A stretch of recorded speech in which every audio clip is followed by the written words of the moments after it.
শুক্রবার জুম্মার নামাজ পর নিজ বাড়িতে দুপুরের খাওয়া দাওয়া করছিলেন বগুড়ার যুবক বিদ্যুৎ। এ সময় মুঠোফোনে প্রতিবেশী বন্ধু জনির ডাক পেয়ে খাওয়া দাওয়া রেখেই বেরিয়ে যান তিনি, কিন্তু ফিরলেন লাশ হয়ে।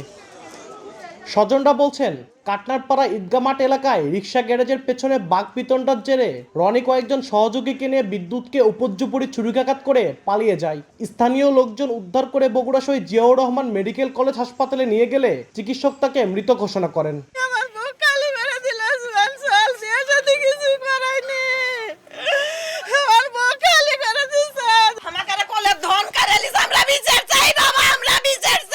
যে মারছে তার জন্য সর্বোচ্চ আদালতে সর্বোচ্চ বিচার হয় ভাই। পুলিশ বলছে নিহত বিদ্যুৎ ও অভিযুক্ত রনি একে অপরের বন্ধু। পূর্বের কোনো শত্রুতার জেরে এই হত্যাকাণ্ড হতে পারে। লাশের শরীরে স্ট্যাবের চিহ্ন রয়েছে। কি হয়েছে এটা এখন আমরা তথ্য পাইনি, এটা ইনভেস্টিগেশন পরে আমরা জানতে পারবো। সর্বাত্মক চেষ্টা করছি রনিকে অ্যারেস্ট করার। অভিযুক্ত রনির বিরুদ্ধে সদর থানায় মাদক ও মারধর সহ 5টি মামলা আছে। আব্দুল আওয়াল, সময় সংবাদ, বগুড়া।